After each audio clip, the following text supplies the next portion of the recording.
Welcome to Soft Bad Monkey, a safe space for savages.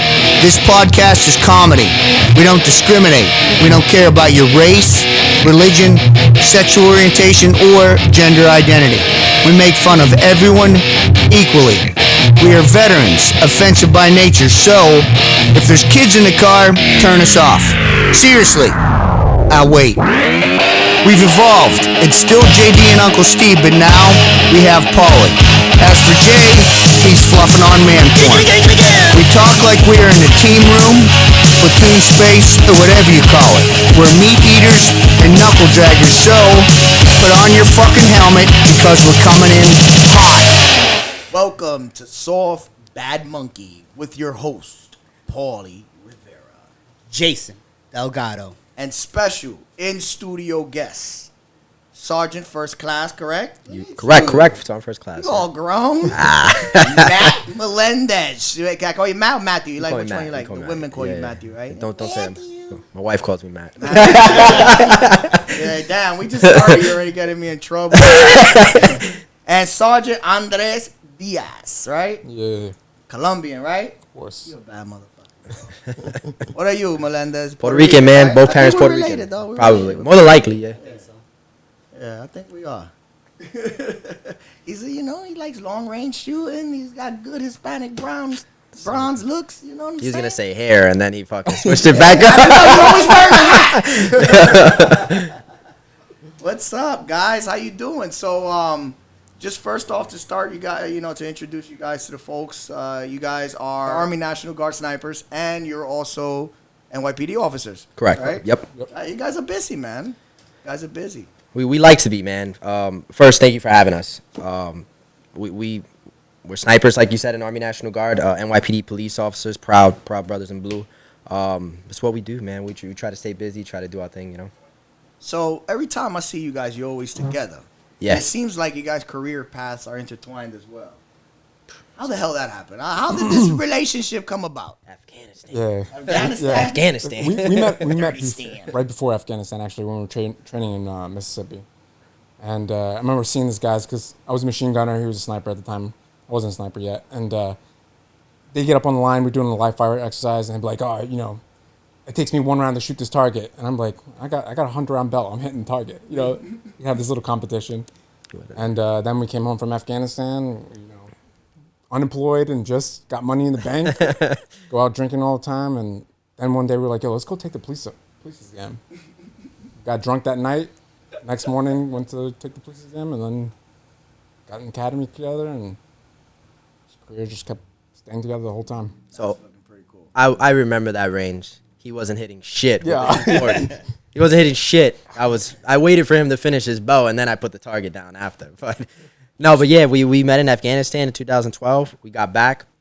Typical fucking deployment shit. You come back, you just want to party and live it up because you're back home, and Got we money in the partied bank. and lived it up. And then we took the NYPD test, and Was it kind of like you guys were like at a stalemate, or what was? So let's just say, because I find we're all similar in paths to a certain extent. Right.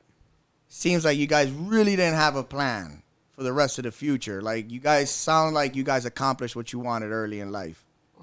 So as far as the military, like, I knew going into the military I wanted to be a sniper. Yeah. Checked that box pretty early in my career. But growing up, I always kind of gravitated towards law enforcement. I knew I wanted to do that.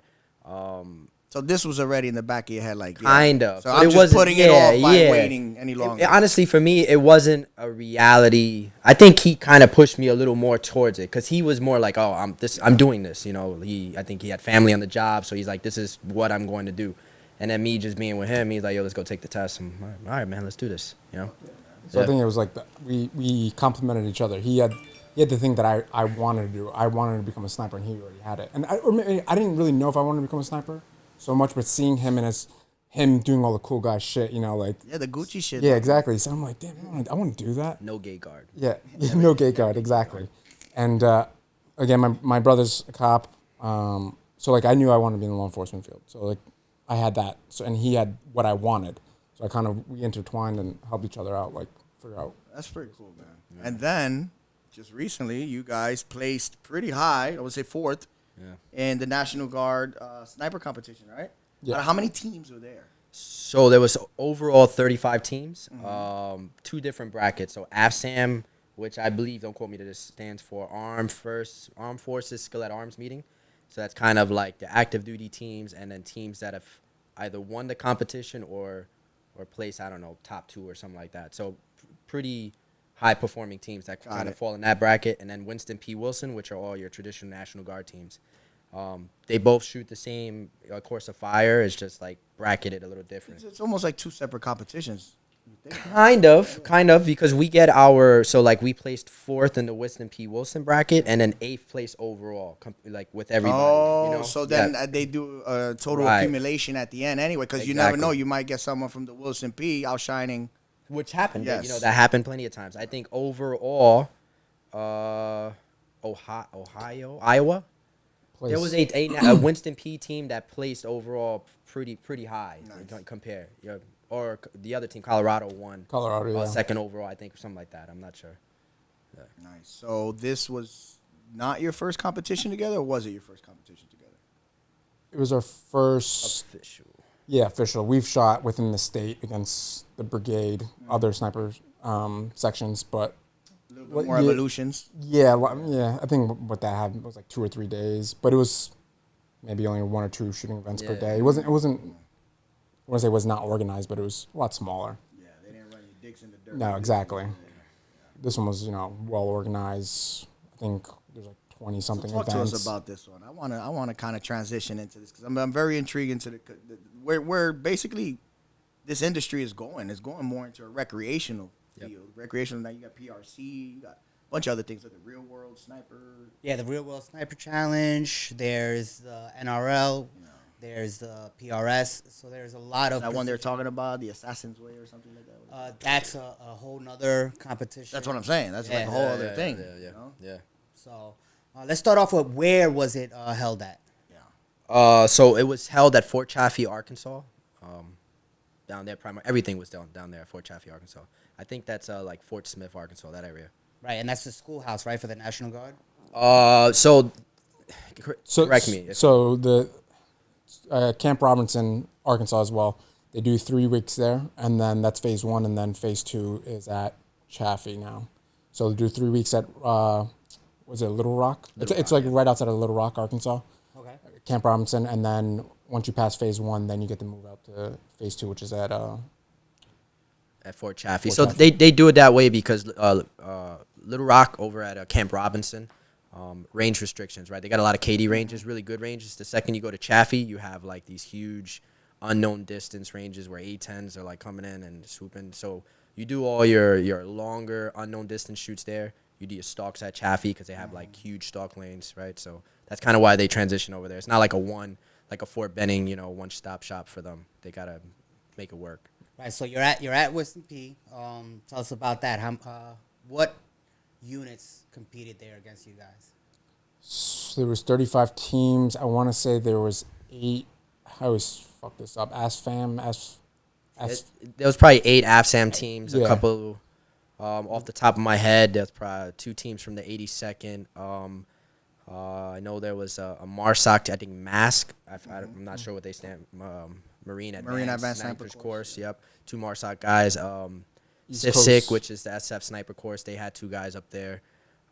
East Coast. SOI. Yep, yeah. the Marine Corps East Coast school was there. That's a schoolhouse actually. School of Infantry is Scout Sniper Basic course. Yep, they were both instructors at that house. So I mean, you guys competed against some fucking pretty high caliber fucking snipers. In my opinion, I think that the who's who in this world, they had representatives there. There was some top tier dudes there for sure. That's what's up. That's pretty freaking exciting, man. To be able to like get petted against people that you revere within the same industry, and then it's like rank 4th, out of 35. That's fucking cool, man.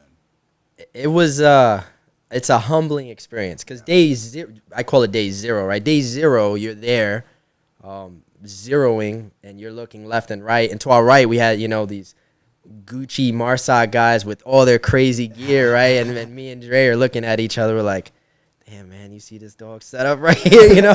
So we're like, we know the kind of level of competition that we're going to compete against, you know, the days to come. So it was humbling. It was good, a fun experience for sure.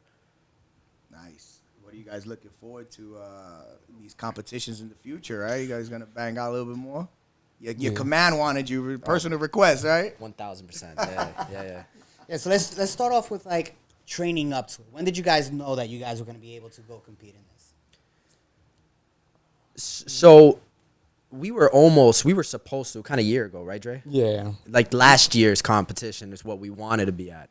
So the state, I competed in 2018 with another sniper. And we got told last minute, it was like within 3 weeks, like, hey, do you want to compete? Because one of the units upstate doesn't want to go anymore. Originally, they had a sniper that could go, but they wanted to go with somebody from down here. Essentially, I didn't want to go with somebody who I never trained up with. Right. So I was like, no, I don't want to do it. They were like, okay, well, now he's not going to attend. So I was like, all right, perfect. Grabbed one of the snipers in my section. We went and competed. Didn't do good at all because we didn't train up for it. We got 3 week notice. But you got your feet wet. Yeah, exactly. So definitely helped out this time. I mean, you learned. Exactly. Yeah. Oh, and the one thing I took from that whole experience was we were missing gear. Being in the National Guard, you know, we get gear last minute. We're the last people to receive anything. And it's due for us not knowing how to request it. And there's just so many other factors, finances. I mean, yeah, you run into those problems on active duty, too. Yeah. We heard. We talked to a bunch of dudes up there, and they were, What was surprise? Yeah. So 2019, we tried to attend, and we got told that we couldn't attend because it's an upstate unit's turn. Essentially, they were trying to alternate it. Instead of doing like what we try to figure out was it should be a brigade tryout. So all the snipers in the brigade should compete for this slot to go compete at WPW. They didn't agree, and they thought that it should be the 101 and 201 chance. The issue is, you know, the National Guard is a state thing, right? So well, not only that, the logistics required to have a filtration process as to who's gonna. Right.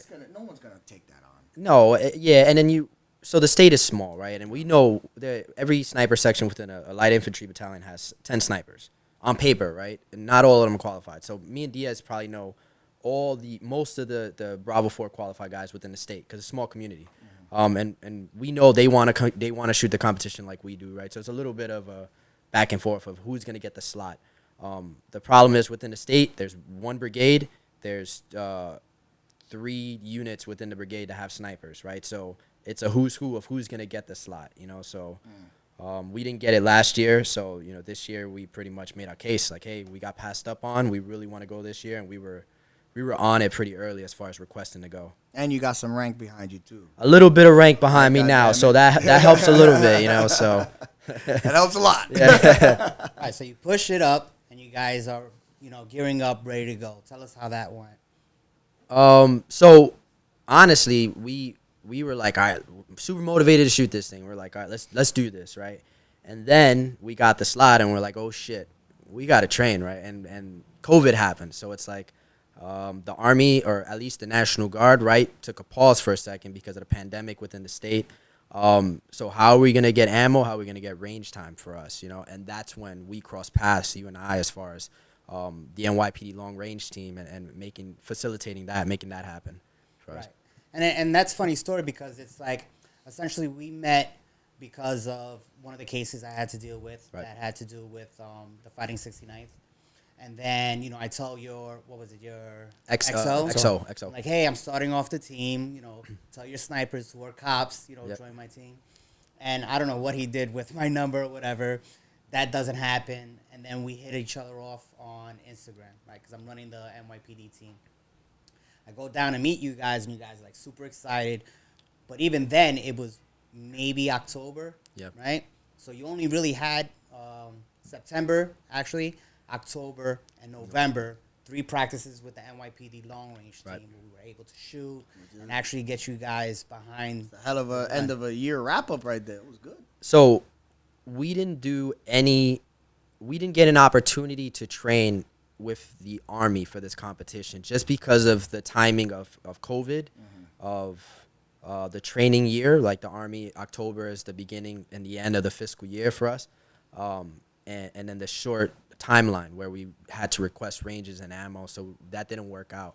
And so the NYPD long range team, the meets and the training we had there, that was it, man, and it worked clearly. And it worked out on both ends too, because having you guys there help out too, because we're talking about 60 plus people. You know, I mean, I'm good, but shit, I'm only one guy. You know what I mean? At any point in time, we had 40 guys on the range, and then you guys being qualified, actually snipers and long range shooters. You know, you guys built the team and made it what it is now. You know. So I was happy to see you guys out there helping us out, you know, getting your rounds down range.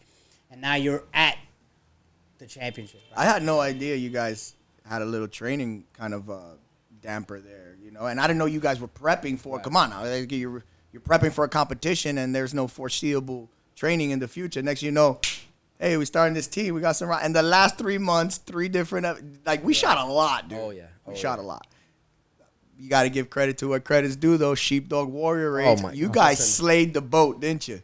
Well, all right. So I will give a shout out to Sheepdog Warrior, right? That's home base for the NYPD long range team for us. And for those of you guys who don't know, they have a boat, right? That's a common PRS shooting platform, I guess you would call it, right? The term for it, you know. The boat, right? It's just imagine a platform on 4 suspended. It's a suspended platform. Every time you shoot, it rocks.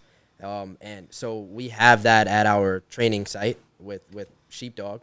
And that was the very first event we shot at Winston P. Wilson. Was a variation of it was off the boat. And in our squad, so they broke the field up into the 35 teams into 2. And our team of 2, which I don't know how many teams it was, we were one of 2 teams that shot it to clean it, to shoot, to hit all the targets on the boat.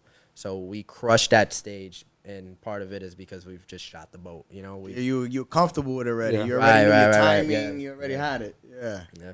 Sick, dude. And you know, this guys have probably never even seen that thing before they showed up to the competition. That's a possibility. It's an intimidating thing when you get on that thing. In 2018 when I shot that, I was like, this is impossible. How do they expect me to hit a target while this whole thing moves left, right, forward, and you have a minute to shoot 5 targets? Like.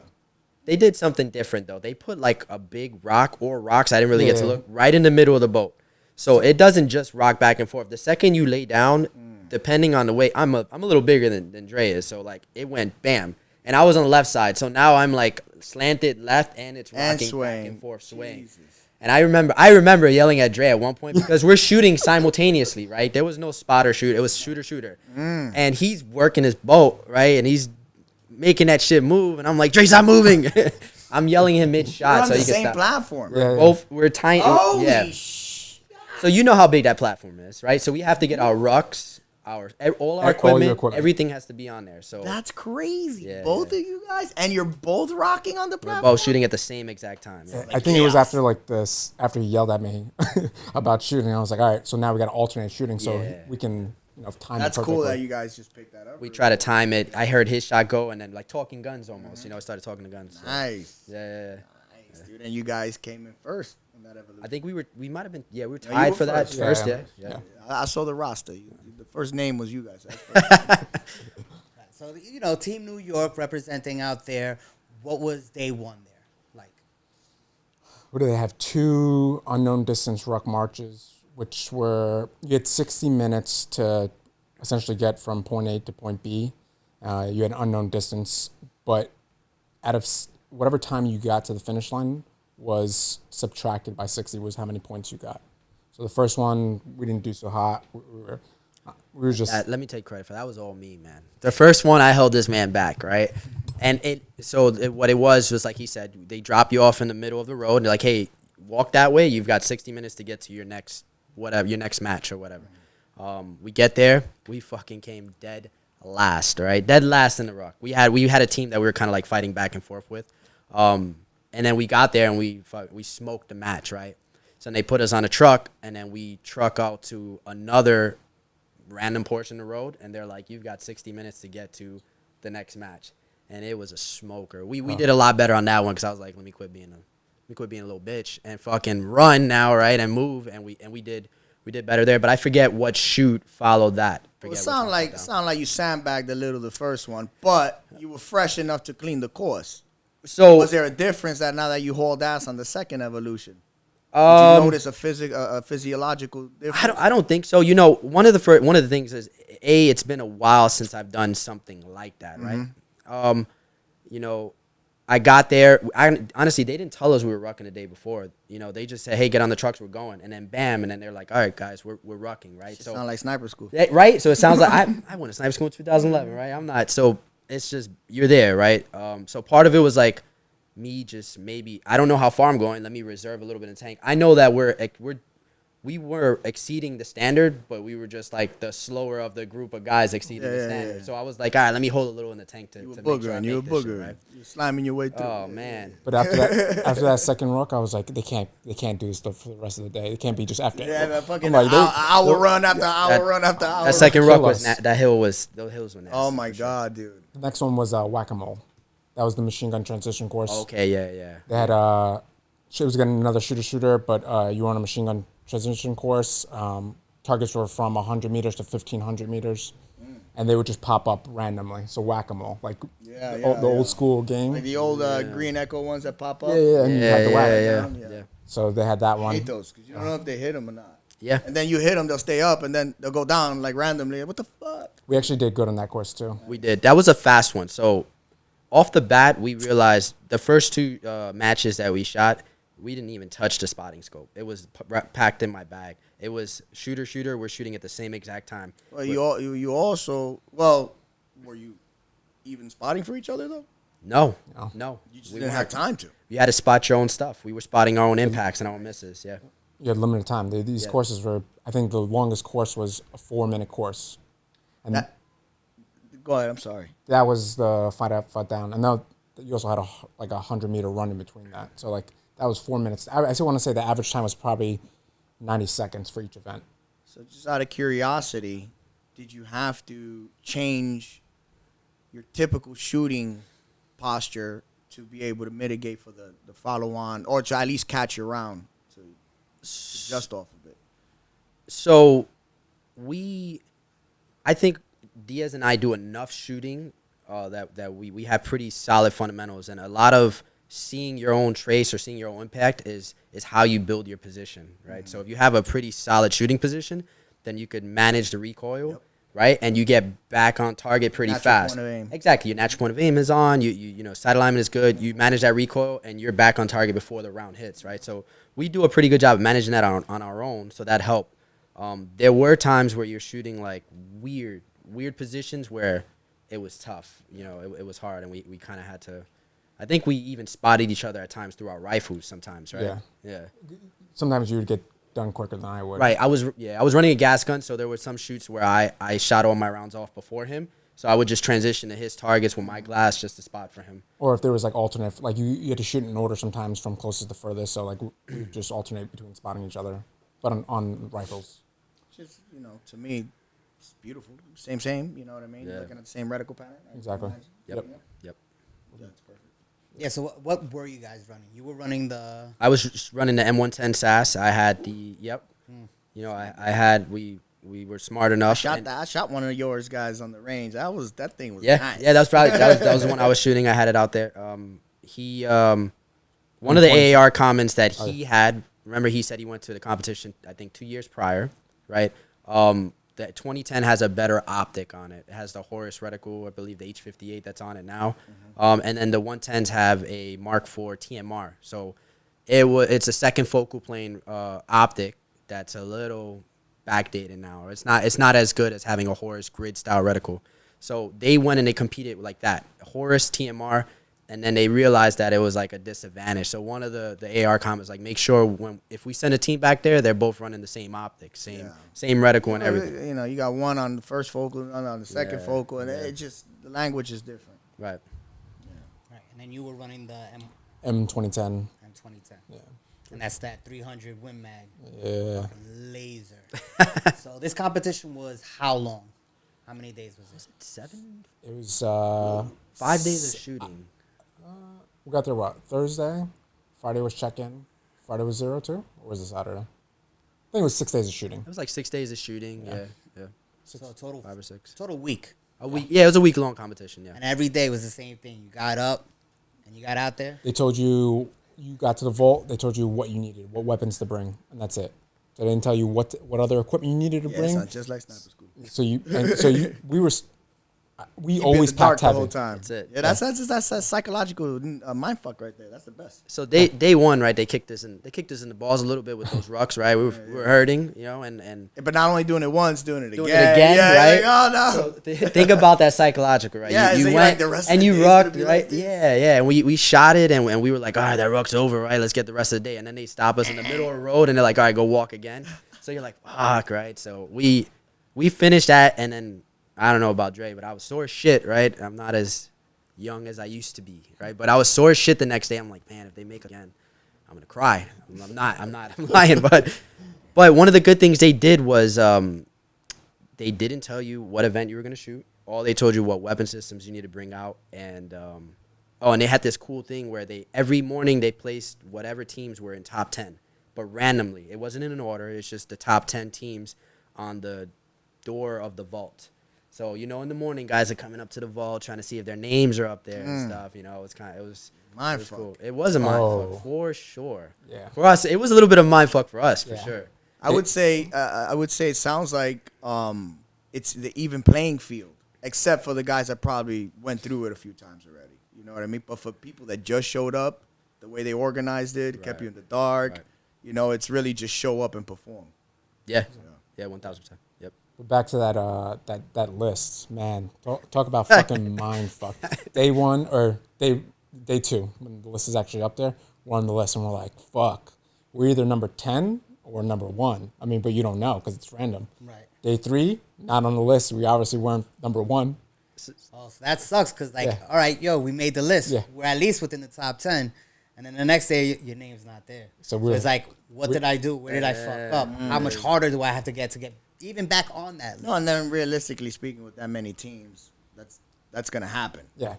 So we were on the list day 1, and then the very fucking last day. Day 1 and day 5. Somewhere in between 2, 3, and 4, we were just grinding to try to, like, stay relevant, you know. And every day we'd go up there, and we'd not see our names, and a little sad face, and then we'll walk off and be like, all right, let's just fucking fucking hit targets. Just make points. That's it. Did you feel almost as if that was kind of like relinquishing you of the pressure to try to perform? You're like, fuck it, let's just have fun and do this thing. Did you ever get to there mentally? So me personally, I had in my head, I had a goal before we even got to the competition. And I don't know if I said it to Dre or not, but I was like, all right, let's break top 10 overall in my head, because I always knew we've shot other type of competitions together and we've always done pretty damn good. Like we win most of the state and regional stuff that we do. But I've never competed at the national level with him. So I was like, all right, Big dogs, right? Yeah, it's kind of like the Super Bowl for us to go there, right? So I was like, all right, if we can break top 10 and hold our own there, then I'll consider that a win for the amount of training that we had for the year. And then after day 1, we were on that top 10 sheet, right? So now you're like, we could do a little better than top 10. Maybe we can, we could fucking win this, right? We can do top 5, whatever, right? So after day 1, we knew we were good enough, and that put a little bit of pressure, I guess, on my back, because I'm like, we're competitive here. I just don't want to I want to compete, So you kind of turned on the gear after that? Yeah. I don't know. How'd you feel, Jess? For me, it was pressure. Like, anytime, like for this example, like seeing our name in the top 10, I was like, I wish it was something we could, like we saw it and we were happy for each other. Like, fuck yeah, we were doing good.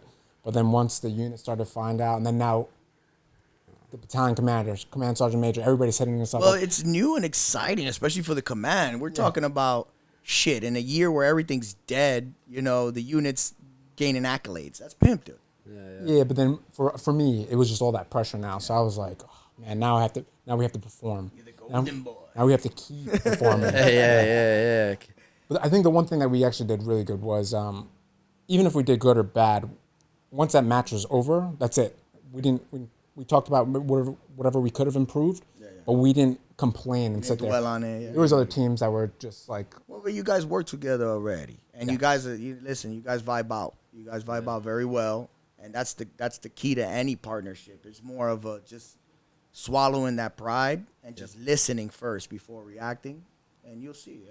Very little words have to be said.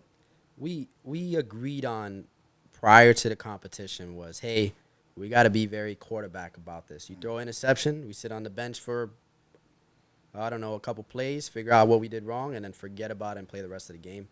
And we saw some teams out there that were, like, really great at that, scored a 0 on one match, and then max out the next match. And then we saw some teams that you can kind of tell were, like, bickering amongst each other, like, you know, because they did something wrong. And, and we just didn't want to be like that. We just wanted to do. Well, at the end of the day, it's just fun, dude. Yeah, whatever, man. You know, shooting Everything targets, serious. man. Yeah, but at the Great end of the day. day, when you start taking things serious and turning it into a profession, that shit becomes boring. It's not fun anymore. Yeah.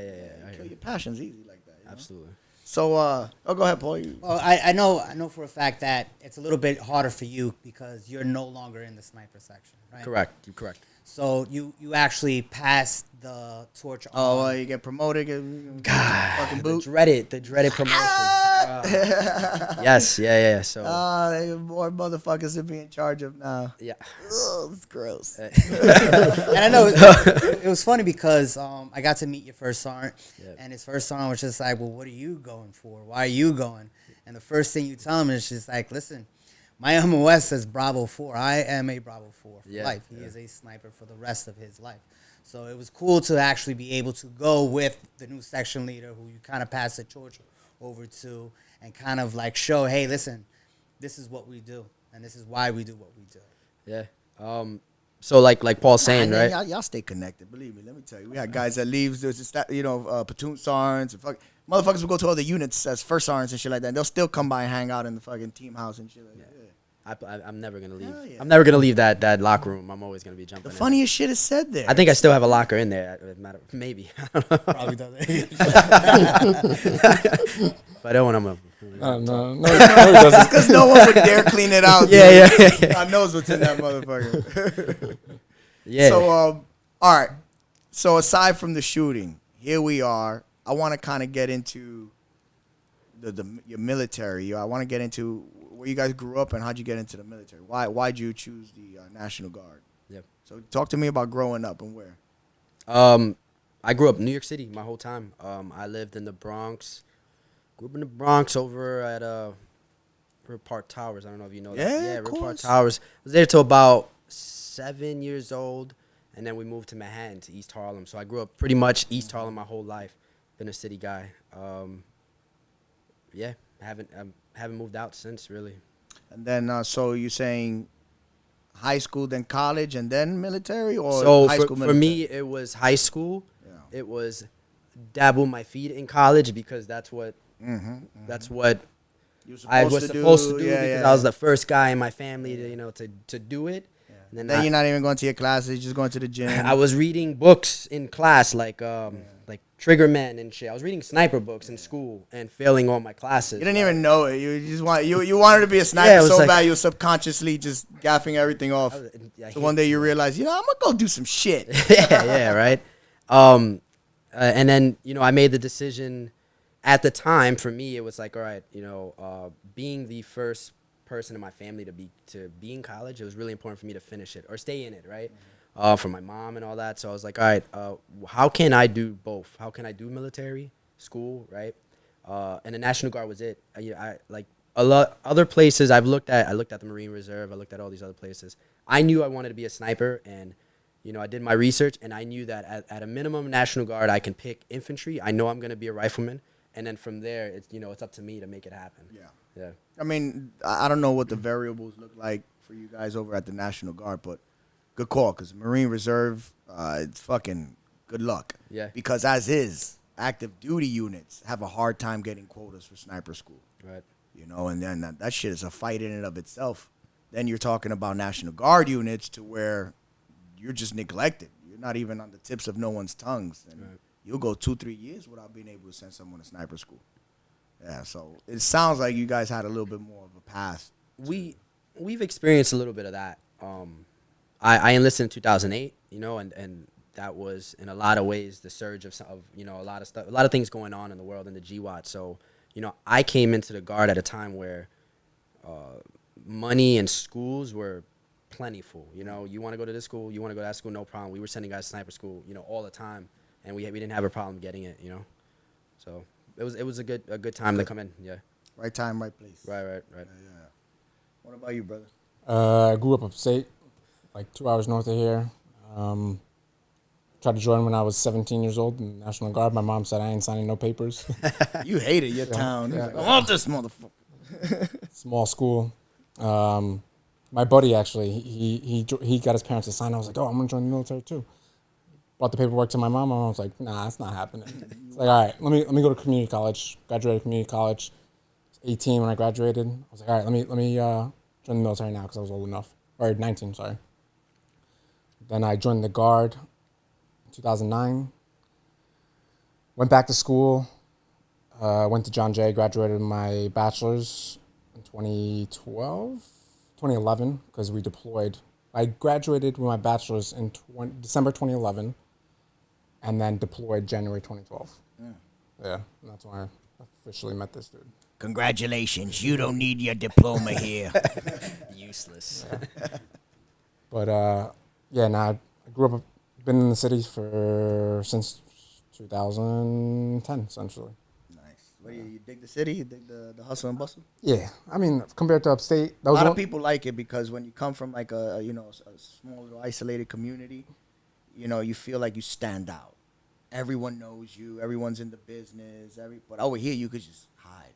Get Exactly. lost. Yeah. You grew up in a town like that. I think my graduating class was like maybe 250, 300 people. Like, you know everybody in that town. You know everybody's parents. The Broadway of our town consisted of like 3 or 4 stores. The biggest thing in the town was a Walmart. That's where everybody met up to hang out. That was the coolest part. Yeah, no, I listen. You can't shit on Walmart. Walmart has given people plenty of shit to do during the week in some of these small rural fucking towns, man. I remember training up in West Virginia for whips and shit like that, and the most popping thing to do was go to Walmart in that town. So that was a couple of weeks of just fucking living like like they do in Rome, I guess, But it was crazy. Like, you look at that and it's like, one, they fucking flood that town with jobs, and they build like a little micro economy there, and then 2, it fucking suffocates all the mom and pop shops in the area and becomes pretty much a disco rink. You know what I mean? But shit, I'm just in awe of that business. I'm sorry. Make sure to stop by Walmart anytime I leave the city. Fucking crazy. We don't got them here because God knows what. Shit, imagine if you had a Walmart in this motherfucker. No, forget about it. I would never have to go anywhere else. I remember a few years ago they were talking about building one in the Bronx, and I think a Target eventually took it over. Oh yeah, Target. That shit is lit too. Targets are popping up everywhere. Yeah. I fuck with Target. They're a not baby as, Walmart. They're not as prestigious as Wally World, but they're there. So we're at a time where, it's pretty divisive towards police officers and civilians now. You guys, this is even for you, Pauly. Like, before you stepped in and decided to join, your perception of what the job was, has that been altered, or? Yes and no. I mean, so like I always knew I wanted to be a cop, just because in my small town, like there was only 5 or 6 cops, but you knew who they were and you respected them. If you did something wrong and they said come over here, you were in trouble because of whatever you did, but you never disrespected them. Mm-hmm. So I was like, oh, I like that. But also at the same time, if you ever needed anything, like one of the cops in my town was the soccer coach also. So like he would come to the school. He eventually became like the school's like resource officer. But you could just have a normal conversation. So I was like, I kind of want to do that. Like help out the kids whenever they, hey, stay after, teach them soccer. Even on the days that there wasn't practice, he would take every Saturday, be like, hey, whatever, we're gonna go play some soccer. The kids that, for example, me who grew up poor, didn't have anything. So like that Saturday, to not spend it on the street, but I could play soccer, helped me out, I think. Safely. Yeah, exactly. Yeah. So coming to the city, my brother was a cop. I kind of knew it was a different playing field because obviously dealing with 8 million people, there's a lot, it's a little different. The scale starts tipping towards quantity instead of quality. Exactly. And then, so we became cops in 2016, and I don't want to say that the department, you know what it is just like anything that's based off of numbers. It's based off of numbers, not quality, and officers sometimes. And I hate to see that, you know what I mean? Because I hold myself, and I think we hold ourselves to a higher standard. So we want the people like Paul around us to be at our level or above us. Yeah. Well, I would say at minimum. Yes. Yeah. For what's required. Yep. You understand? I totally get where you guys are coming from, because I was talking to Paul on the way in today, and I was like, man, I know some guys that shouldn't be rocking tin right now at all. And whatsoever. the department goes through those phases. Like when I joined, right? It was the 25-1 class. That's how much you made in the academy. 25,100. Because anything under They that, labeled you with that shit. That's like right? You were the scarlet letter and shit. Yeah, you were the 25-1 class. So the only people that wanted to you get take that paid. job essentially were people that needed it. You know, and then a couple years later, you get no one could get on the job, only certain people, because it was such a high-paying job at the time, per se, because all the money went up. They were actually funding the police department. So now everybody's trying to get on this job, and they're only going to grab the best. Yeah. So the department goes in waves. Sometimes they pick, the 10% that kind of sneaks through my class, whatever. I'm probably one of them. You never know. And then you get your class, where it's just like everybody wants to join, so we're going to only grab the best. So You've been in longer. I'm sure this question pertains to you more, but maybe you guys noticed something. I'm not sure. Do you see any trends associated with the leadership changeover? You know what I'm saying? Like you said, it's encyclic. At times where quality vice quantity and quantity, but you know what I'm saying? Ups and downs. Do you think that's associated with the leadership? yeah, it is. I think so, because, for example, now with the environment and everything going on, it's everyone's tiptoeing around everything. Everyone's had to be super careful. So now the leadership's like, I don't want to lose that position, or I don't want to lose face. So now I'm gonna make it a certain way. And that goes, I think, with mayors too. Knee-jerk reactions to Knee-jerk everything. reaction, Yeah, everything. just, yeah. I think everything in life is kind of like that. Yeah, you're right. 100% wholehearted. But, one thing we know from being in the military to, our occurrences in life, usually the individuals that are at the pinnacle of, some of these places are the yes men, because you ruffle too many feathers, you go against the grain, or you fight for what's right, you ain't going to get to make too many calls too long, so. And you see it, like, this pandemic was a big thing where now you've had high-level executives leave the job. Yeah. From guys who, had 22, 23 years on, like, I'm leaving, regular cops, to commanding officers of precincts, just like, I don't like the way it's going. I'm out. Well, eventually you'll be put in a position where it's like, Yeah.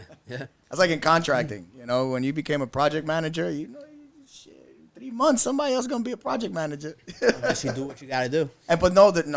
There was no doing what you got to do. Listen to me. It was a vicious beast, and the only reason you was like, why would anybody take the position? Because they put it on their resume, and that's $235,000 a year. You know what I mean? But it's a fucking death sentence. The moment it's like, what is it? Fuck up, move up. It's the other way around. Move up and get fucked over. Yeah. What do you guys see yourself more or less kind of going, are you, because you're splitting you're going to keep doing the 50-50 military and law enforcement thing, or? Yeah, so I'm currently 13 years in the National Guard and Army. Oh, yeah, you right? need to So, retire. You got to keep going. I feel like I'm over the hill. Yeah, no, don't You know, stop. I'm Everybody look at you like, you crazy? Exactly. I'm seeing the end of the tunnel. After this contract, I'll be at, Two benches. I'll be at 18 at the end of this contract. So it's like, You can I get- got to finish You it. can get fat with 2 pensions, and, no one would judge you, dude. Nobody, Hell because yeah. I did it, right? I did it. Yeah. So I figured, I have to. Let me finish this out. As well as, it's still fun for me. I never feel like I'm going to work when I put on the uniform and I'm with the guys. A little different now that I'm a platoon sergeant, right? I work a little more. I feel bad for you, bro. Yeah, man. I'm managing it. But a little different. But, Start getting the DUI calls, dog. oh, man, I've counseled more soldiers now in my 1 year of being a platoon sergeant than my other 11 years of ever being babysitting shit, too, right? it's- What? How old are you, dude? Think about it. You go as the section leader, right? Yeah. So now he has guys who want to be snipers, who want to be elite. So he doesn't have to babysit those guys because they know they're going to get thrown out if they fuck up.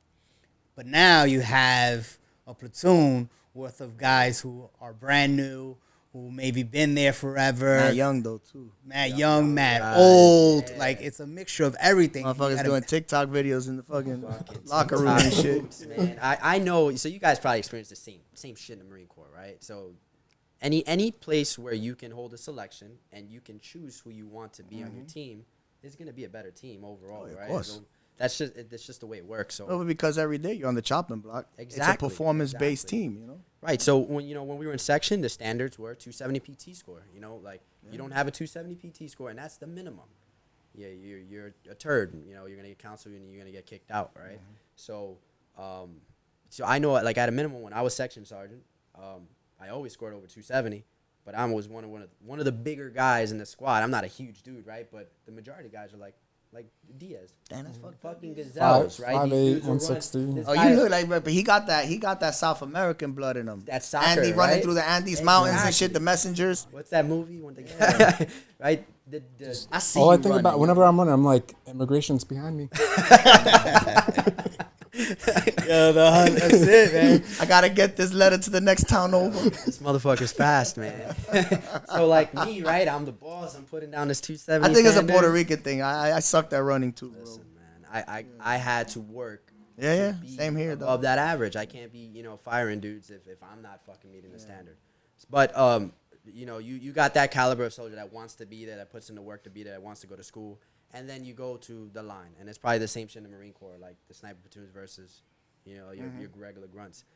There's a lot of great guys. Like I have good guys in my platoon, right? Of course. But they're not the majority, So some guys need a little more development or a little more push, Well, guidance. there's nowhere to get dropped to. You understand what I'm Exactly, saying? yes, So yeah, right. you're unfortunately dealing with a wide range of soldiers where you got bare minimalists and then you got those that are enthusiastic, and Right. unfortunately for you have to pay mind to both. Yeah, 1,000. And for me, the biggest thing for me as a platoon sergeant is I get to influence the leaders, right? So the squad leaders and team leaders, because they're gonna influence the Joes, the E4s and below. And what I've seen, at least from my short time that I've been there about a year now, is there are some NCOs that shouldn't be NCOs, in these formations, and I'm like, how did you get here?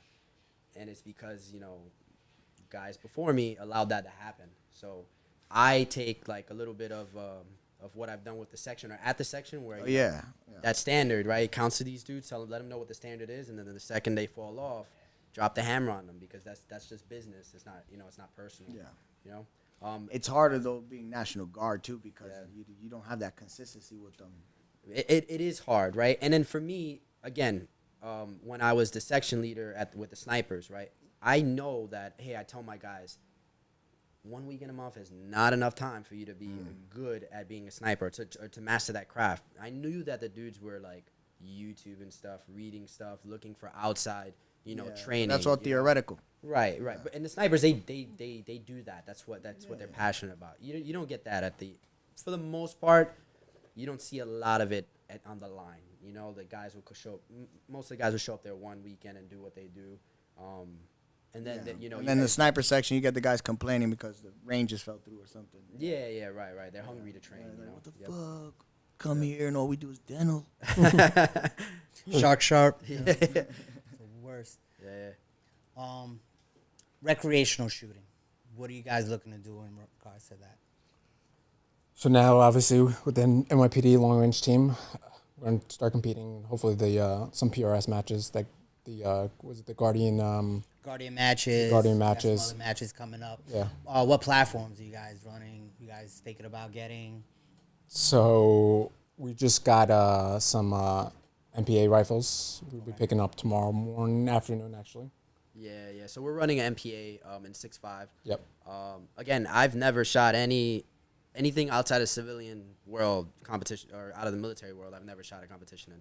So I'm looking for. I know that in the long range world, there have been times where military snipers go and compete in these civilian comps and get their asses smacked, right? And I want some of that humble pie because it's gonna make you a better shooter, right? And I'm no longer in the sniper section, right? So this is how I keep my foot in that long range world. What I love is to start shooting these civilian comps, you know. Yeah, don't sleep on civilians. Some of my best instructors in the military have been civilians. Yep. Todd Harnett, he's a bad motherfucker, and Jerry Barnhart, that's a bad motherfucker. Yep. Yeah, and these guys are civilian down, but they will whoop that shit on like you never seen gods with pistols before. That's dumb. Yeah, you can't sleep on those fucking guys. I like where we're going though, recreation. Like I said before.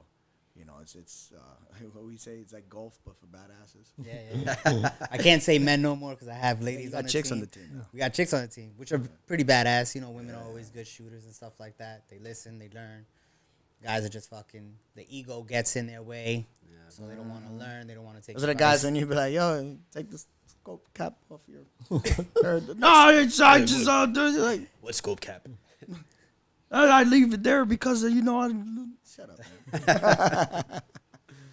No, Yeah, but I've seen some weird things on the range. with the PRS matches, what I've been YouTubing, because obviously we haven't shot any yet, is that it almost seems, from what I've watched, it looks the same platform, I guess, as the sniper community, as in the sense of guys are always asking questions, and other shooters are not afraid or kind of like, get away from me, like I'm better than you, which I liked. A lot of videos, was it Phil Vallejo showed a video of him just like essentially always asking, hey, what are you using? And guys go, oh, here, you want to use it? Like, so I like that I can now, because one day I will eventually have to become a platoon sergeant and get out of the sniper section. And so that's going to be my way of staying relevant in the sniper community or long range community, is just PRS.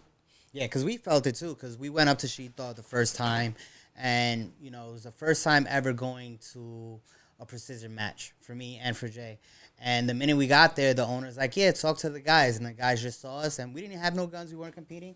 And they were just talking to us, hanging out, telling us different things, you know. Very cigar club like vibe. Like, yeah, you know how when you go to cigar lounge, it don't matter who the fuck is there next to you, guys are going to have an awesome conversation. It's kind of like that. Everybody's just open, talking. And that was kind of our goal, was to build something with the long-range community that's outside of the military, where guys could get together, they can shoot. You know, Jason can... In the Northeast Coast. That's the other thing, is we're in New York. There's none of that out there. No. And for you guys to go out there and represent New York and tell them, like, hey, listen, New York's here, you know? Yeah, we got things. We got things. That was big for us. That was big for us, because You could see it in people's faces when they're like, oh, you're from New York City? Oh, you're from New York City. These guys don't know how to shoot. Right. They live in a city. I made it a point to rock our team patch. Oh, yeah. Visible on my rig. So I had my patch on my chest rig the entire time. And after day one, guys would be like, oh, you guys are the NYPD guys, right? Or, oh, the New York guys. You're looking at it, right? But I know that, at least in my head, I know what the last couple New York teams, where they kind of placed in that competition. And I think it hasn't been the greatest showing. I see where your pressure was coming from. Yeah. You showed up. You wanted to do things. Exactly. I think part of it is like, hey, part of it is the brigade is they're the ones that send us, right? So in a sense, if they just see it as these guys just go shoot and do whatever, you know. But if guys are successful there, they're going to be motivated about sending teams in the future, right? So we were motivated to show, hey, we're just not a bunch of city dudes that want to shoot. Like, we can shoot, and we're here to compete. You know, we're here to win. So that was, I think, I don't know. What do you think? No, exactly that. Like you just said, previous teams have gone up there, and New York is usually, I would say, always in the bottom half. So it doesn't look good. So, you know, brigade is looking at it like we're wasting money sending. Why even send a team there if we're going to continually do bad or not great, I should say. So I felt that pressure. You know, we had to perform, but also I didn't feel like we were not going to perform. Right. We talked about it like our goal was to place top 10. We did, but we talk about it still to this day. We're like, we could have done better on this match. You know, if we gained a little bit more points there, maybe we'd been top 5. You know. Yeah. So now you're hungry. Yeah, exactly. Now you're like, okay, now I got a little bit of that taste for blood, and I want more. And it's good too for your guys in the section, because now they're gonna learn that much more. Your section is going to get that much stronger because you guys are hungry, which is awesome. Exactly. What do you guys? You guys are into any charities, any 501(c)s? You guys doing anything with your time, like working with kids or anything like that? No. Too much going on, right? Between the military, being a freaking platoon sergeant. No, I'm not active in any charities. Honestly, I'm with all the shooting and traveling and being a dad and a husband and shit, managing all. You're still a shooter though. Right, Don't worry. You'll become an old wise wizard soon. Yeah.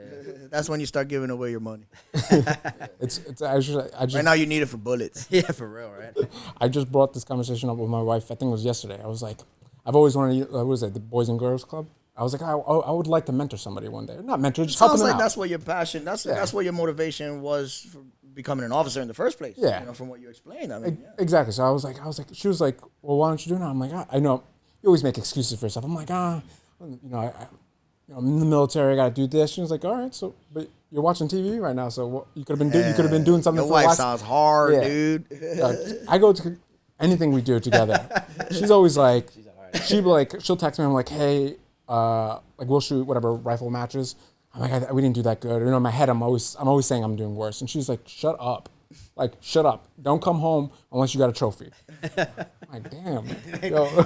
Could you imagine that? Well, where's your trophy? Yeah. Get out. With or on your shield, one or the other. Nah, but yeah, she definitely pushes me to the limit sometimes. Which is good because I always doubt myself, and she reminds me that I'm good, but I'm always hungry to be the best. I mean, same through the competition.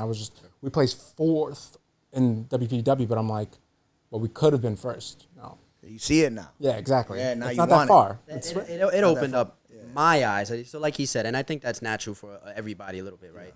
You kind of doubt yourself a little bit if you haven't been on that. It's called being humble. Yeah, that. Real humble, not fake humble. And then we also, we don't know what we don't know, right? So we're National Guard snipers, right? We don't do this full time. And then we show up and we see the playing field. We see the level of competitors that are there. So we're like, oh shit, this is the real deal. Like these guys are the legit dudes, right? And then we place 4th and 8th overall, and we're like, fuck, man. I'm gonna tell you right now, it doesn't matter what unit you come from as a sniper. It doesn't matter one iota. All that matters is how much do you train. Right. That's all that matters. How much do you know what you're doing? Yeah. Like how much of it is second nature, and that's just training. There's units active duty that barely shoot. Even the instructor units. When I was, teaching, long range or whatever, we've got to shoot, but we never said, let's keep running ourselves through the fucking ringer. All we did was constantly put on courses, and then once in a while go to a different schoolhouse or some shit. But I think to be able to compete competitively, it's like in any other facet of life, you definitely have to work up for the competition. And I think a lot of us probably don't. Right. You'll be surprised by how many don't. They'll just show up and, holy shit. I'm here. Yeah. You guys are great, man. You guys are great. And then we'll work on that stuff because I know we spoke about it. It's like I built a team for a reason, and the team will be able to, help like the Boy Scouts with their shooting and stuff like that. We'll get into all that stuff, and it'll be great. And it's awesome to have mentors like you guys who have, not only the military but the law enforcement. Yeah. Kids look up to you, and when you get there, it'll be awesome. You can make differences. You can make a difference in kids' lives out here. You know Yeah, it. Because back in the day, man, we had PAL. We had a bunch of shit. I'm a little older than you, but like we had a lot of after-school programs, and I remember the city was like involved in giving kids things to do, where you don't see any of that now. None of that. PL boxing, right? PL boxing. It was a lot. We used to do the block parties, all that stuff, man. All the arts and crafts. Even the Boys and Girls Club was huge. They used to throw huge events. They just don't see any engagement with children right now. And then, what that does is it leaves the door open for, society or the entertainment industry to fucking raise these children. Yeah. Because that's all they're fucking inundated with throughout the entire day. Yeah. I don't know, man. I think, yeah, your wife is onto something. You need to jump on that, man. Gotta stop making excuses. Just find one little random kid. He's got some dirt on his face. It's you. Come here, you. You look poor. Hold this rifle. I'm gonna turn you into something. You're my pet project. I need you more than you need me. That being said, is there any advice you can give to these young kids in the National Guard who want to get to your section, who want to become snipers, who want to be better than, the average infantryman? So I would say Yo, don't discredit infantry dudes though. no. I would say you Say have better. Say better. Because there's some infantry dudes Well, I that can say it because I was they a there team because they got a purpose to serve. They carrying babies and then their buddies out on, Well, I can say that because fireman carry with one leg. We're all infantrymen here, right? Well, that's what I'm saying. Like I was the 0311. I was the grunt. I was a team leader. I was there. Listen, I wanted to be that much more elite. So what do you expect out of your pigs? So the one thing I could say, especially the way I came up, I was a machine gunner and I was hungry.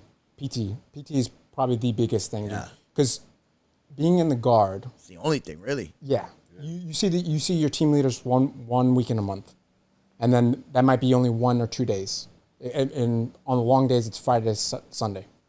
So if you can always be at the top of your squad in PT and always just having the mindset of always asking questions. If you're a machine gunner, you should know that machine gun in and out. You should be scoring expert with that machine gun. If you're an RTO, that radio, you should be able to put together, train up other people, and then give classes so that people are always like, oh, Pauly knows how to do it. Paul, can you teach everybody this so everybody knows you? You're always striving. It doesn't matter what it is. You're just always striving to be the best. And then that's when people start to look at you. I think Sounds like you're saying, can no one hold your hand? You got to be the one to do it all. Exactly. So whenever we do tryouts, we have a mix of fitness, starvation, and just basic tasks. And we also do an interview process like a board. And we want that adult because we don't want children. Because the one thing I could say is when Matt was in charge of the section, if he's obviously the boss, so if he said, hey, I need X, Y, Z done, it wasn't like, yo, it's your turn to go fill up the water jugs. Everybody would go do it, and the task would get done, therefore relieving him to do whatever administrative tasks he needed to accomplish. So that's the one thing I like about this section is that it's filled with adults. Like if I say something needs to get done, it's not, hey, the lowest ranking guy, go do this. It's somebody just gets it done. They're all appreciative that they're there, and they have that operator mentality to where they actually exercise initiative. Exactly. That's very important. I think I know. So going back to the question you asked, like guys that want to be in the sniper, PT clearly, right? Because the easiest way for you to separate yourself from your peers is just outperform them on the PT field. It's just be fitter than them. The next part is whatever your task is. If you're a machine gunner, like he said, I was a 240 gunner before I went in. Just own that task, be a master at it, right? So if you're the RTO, you should know how to troubleshoot that fucking AFSAM. You should know how to, you should always have comms up, right? You should be able to give a class because that shows that you are that kind of guy that can master your craft, right? And we need that in the sniper community because there's so much you need to be able to learn. Yeah. And You'll be surprised because you guys probably do pay mind to people that just kick a hip pocket class in front of their soldiers and shit like that. Oh, look at this one. So what I do, right? I'm a platoon sergeant now in an infantry platoon, right? But in the back of my head, because I'm a sniper, right? I'm like, who am I gonna send to Sergeant Diaz's sniper selection? Right? Who am I gonna send? Because I keep the blood fresh. Yeah, that's my baby. It's his baby now, but I'm always gonna be there. So I want to send him the best. And I know that when we did selections, right, we always had a problem of getting the best talent in the battalion to us for one or two reasons. And I'm seeing it now from the other side is because for the right reasons in a way, the company wants to hoard their talent, right? Yeah. If I've got 10 studs and you want to take 8 of my studs, what does that leave me with, right? Yeah, snipers are cool, but what the fuck about my why are you taking my best guys, right? So what we would do, we would put out, hey, we're having selection at this time of the year, put it out to all the companies. I guarantee you none of the companies pushed it out to their guys, right? So they'll probably get told flat out, nah, you can't run this one. So I've talked to guys, like, I knew I was getting promoted. I started talking to guys on the line. Hey, why did you not try out for the scouts, which is, like our recon platoon? Why didn't you try out for the recon? Why didn't you try for snipers? He's like, oh, we got snipers? Oh, we got, oh, there was tryouts? Oh, we got, and that, I'm like, what do you mean? So, so. Right? What is that? What's Exactly. information right now? So for all the studs listening, just know that there are snipers within the battalion, right? There's typically a tryout, and if you want to do it, don't let anybody tell you otherwise, because I was once an E3 who wanted to go to the sniper section and was initially told no. And then my platoon sergeant, I did the Soldier of the Year board, and I won it. My platoon sergeant was with me. He's like, what do you want to do? I was like, I want to go to the fucking snipers. And he was like, Well, you gave him one, though. Right. So You got to give him one to take one. That's Right. what you. That's really, I think, the message. You got to understand. It's like, at the end of the day, how you do anything is how you do everything. So at your current job right now, be that motherfucker that's recognized. correct. Yep. And then, you know what they say when we were coming up in the military, you got to know your job and that of 3 other people ahead of you. There you go. Yep. Like, in and out. Because, yeah, the succession will be that fucking fast in combat. One day you'll wake up and you're like fucking the FOB commander. Like, what the fuck? Where'd everybody go? I'm in Delgado. You hear that big ass bomb outside? Yeah, you the boss now. Shit. And as well as law enforcement, guys trying to get into the police department. What do you tell those kids that are in college or in the military, getting their stuff in to become cops? What do you want to leave them? Take the exam. Take Take everything. all the exams. If you want to go in law enforcement, take all the exams. So when time, gets there, you get to pick and choose which department you want to work for. But also, it took us 3 years to get onto the job, from the day we took the exam to the day we got hired. So you turn 18 years old, go take the exam. You got 3. You're gonna wait a couple years. The list doesn't expire until 4 years, anyways. Yeah. So take the exams. It doesn't matter. When you turn 21, you'll be at the top of the list now. I think that's definitely like a touchy subject now in today's world, right, with the politics and all that. Yeah. So I think it's still an honorable profession, right? And it's a necessary profession. And I think that if you have the guys, because I was that kid. I was a kid who, I grew up in the projects and I saw cops, and I grew up in a place where it was like, you didn't support the cops, right? But I saw them and I was like, man, I kind of want to be that when I grow up. So like, if you're that kid today who still looks to be a police officer, then you're the right person, because you have like good intent. You want to do that for a good reason, right? So if that's what it is, then pursue it, and don't let anybody talk you out of it, because I think it's still worthwhile. Yeah, but that being said, don't fall victim to that minimalist mentality either. Yes. If you're gonna do the job, you gotta understand what you're signing on to do. 1,000%. You guys are signing on to put your life on the line every fucking day. That's you're clocking in for that. Am I not right? That's it. And it's funny because I never had that. Like I didn't know I wanted to be a cop. I get out of the Marine Corps, and all I know is I had to get a city job. Yeah. So I took every city exam possible, and of course the only job, or the first job that called me, was the police department. By the time the FDNY called me, I was already invested in the police department. So definitely go out there and take every exam that you can, but also know that, hey, listen, I'm going to become a cop. I'm going to do that job at the best of my ability, and I'm going to change whatever you need to change, or, make whatever you need to make better. I mean, the bureaucracy is everywhere, but on an individual level, you can always be prepared and proficient. And be that much better. Yeah, that's where I take issue with some of these people wearing a tin. They're bare minimalists. Yeah. And that's a liability, especially to those that are with them on their side, their left and right.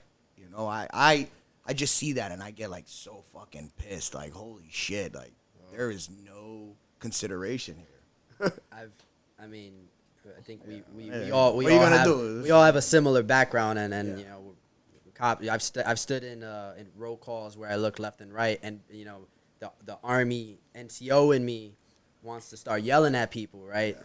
But I'm just a fucking cop. And it's but just to clarify, it's not appearance. Right. It's also mannerisms. Yeah, it's like I said, how you do anything is how you do everything. And you get these individuals that just shortcut everything. Sure. Literally everything. And in a job so dynamic as that's like that's a travesty, dude, It was hard for me because, like, when I got into the police academy, of course, being military, you get to become, Company sergeant. the company sergeant. So I'm an NCO. In the back of my head, I'm a team leader. So now I'm looking at all these fucking kids in college or whatever. Nasties. And I'm like, yo, straighten the fuck up. And, and I got the instructor pulling me over to the side. He's like, this was after, 6 months and we graduated. He's like, listen, you did a great job. You made my job a lot easier. But the only advice I can give you is they're the same rank as you, bro. Their leadership is actually promotable. And you have to take a test to become a sergeant. So don't go out to what we consider the fleet and think you could bully people. Just kind of let them be nasties. How long it took you to go through your little fucking newbie phase in the police department? Y'all still going through On paper, though. On paper is what? 2 years is probation, right? So you're a PPO, a probationary police officer until you hit 2 years. Yeah. And then I think, 5 years and you're rookie. 5.5. 5.5. 5.5. You get to top pay. Right. How are the internal customary traditions upheld lately? So I'm too far out of it, but I know when I first got there, your goal was to get to the conditions team. After a couple years, then you can get onto the crime team. And they didn't want guys in plain clothes in the crime team until they had at least 5 years on the job. I was a little bit special because I kind of grew up in the streets and I knew the streets. Yeah. And, with the military and everything. So when I got out, I was just hunting for men constantly, hunting for that next arrest, trying to get that next collar. But now it's different. There's none of that anymore. It's either you're a cop or you become a NCO, which is your neighborhood commission or coordinating. Yeah, neighborhood coordinating officer. Yeah. There's no plain clothes. There's none of that. So motherfuckers gotta give you sticks next and shit. Walking around with bobbies. I think where it actually hurts us a little bit is since I go to so many schools, whether it be sniper school, ranger school, I leave so much from the police department that I see it that the bosses of these units like NCO. Motherfucker's been on my roster for how long? I haven't seen his face. Exactly. So it sucks for us because for us to progress our NYPD career, we have to stay NYPD and have to give stop. up your passion. Yeah. Right. For me, it's not worth it. I'm a long range shooter for life. Yeah. I'm gonna stay. I'm gonna stay in the military till I retire from the police department. But I'm just gonna keep on showing them that I might not be here every single day, but I'm still better than more than 90% of the people you have. And I've seen that a little bit. So like what he's saying, we have this weird juggling act of the two careers, right? And we're currently on full-time active duty orders with the military, right, which takes us away from the department a little bit. And a little bit of envy, I'm sure, sometimes. Maybe, but for us, y'all not around long enough to hear it. Right. For us, it's like a freeze on our career. Right? Yeah, so it's I hear you. So because you're not making relationships, we're not putting we're not doing work, right? So I'm still in contact with all my buddies at my precinct, my partner. I talk to them, and they're doing great things. They're doing work, they're going to units and stuff. And then I'm like, man, nobody's gonna know me when I go back over there, right? This is my opinion, but at the moment, you guys aren't missing anything. Right. You have enough individuals that will pick up where you guys are not, pulling your weight within this diaspora, but y'all can get fucking called to go overseas anytime. Yep. And bang out over there, and that shit ain't out here. You know that. That's different. Yep. So yeah, I think you guys got your priorities right. Yeah. So for now. Yeah. Because you guys are committed to that. So, and you guys got to teach the new generation of fucking long range slayers, dog. Yeah. Keep it going. Well, guys, we could talk to you guys forever, believe me. But do me a favor before we cut out. Let the folks know how to find you if you want them to find you at all. Some people are like, I don't know. Don't come looking for me. Nah, man, I'm not like super huge on the medias, right? But Instagram, you can find me on Shooter, so that's SHOO73R on the gram. I see what you did there. Yep. With the 7. You see that, right? T, right? Clever. And then you can find me at Bravo 4, so BRAVO 4 _ Diaz. How approachable are you guys? Say some kid wants to ask you guys about long range stuff. Oh yeah, I get it a lot, so I kind of discourage people from writing me that kind of stuff because they could Google it. Yeah. But the difference is, I don't think a lot of people know this about me, as I'm not really into it like that. Yeah. You guys know that. I just do it good, but I'm not into. You motherfuckers are into it. Yeah. So I know you guys don't mind taking those questions, right? No. Yeah, not at all. It's funny. It's like a few months ago, I got somebody hit me up randomly. He's just joining the military, and he saw that, whatever, I'm a sniper, and I just gave him some advice. Fitness. Just stay on top of your fitness, and just strive to be the best at everything you do. And just another note: you guys are relevant in the information because you got your fucking fingers on the pulse of both law enforcement, trifecta: law enforcement, recreational, and you're in the military. Right. Yeah. You guys are very relevant. Yep. I would go to you for questions as well. Yeah, absolutely. And I look forward to the next, WPW. Whoever that first team is, watch out. We're gonna be training up. We're gonna be getting more rounds down range, and doing what we got to do in New York. In New York City. We got ranges, fool. Yeah, man. That's the plan, man. Guys, thank you. Thank you for having us. Man. No, thanks for coming, man. And then congratulations again, man. You made us proud. I was proud. Because, listen, I saw that roster. Yeah. There's some big dogs on that motherfucker list, dog. Good shit. Good shit, guys. You guys made me proud, man. If you don't mind, we give a shout-out or two. But, again, a shout-out to the NYPD long-range team because they were huge part of our success, how we did over there. And then, a big shout out to my beautiful wife, Melissa, because you got to have a strong Spartan You woman guys are both home. MM, Melissa Melendez and Matt Melendez. Eminem house. I made sure that I chose Melissa. You are a freak, dude. It's crazy, I know, right? So she holds it down. She gives me a lot of grief, but she holds it down whenever I'm out shooting with the boys. I bet your house looks immaculate. But yeah. She does great things for me. Good. Yeah, appreciate it. Right on. You got. Now I gotta making me look bad. You got to because I know they. He's hang gonna out. go home and I his know wife's they gonna hang beat out the like, shit. oh, you heard what he said about me? Yeah, that's literally she's gonna say that. No, but my wife has always been supportive, and I appreciate everything she does. You guys got kids? Yes. Yeah. How many kids you got? One kid. Boy? Boy. He turns 2 in 2 weeks. Perfect life. I don't even want to talk to you no more. Yeah, no kids yet. All right, good. No kids yet. Yeah. Now, actually, you got to have them sometime soon because if you wait a little bit longer, they're going to whoop your ass when they're 18 and you 60-something. True. Trust me.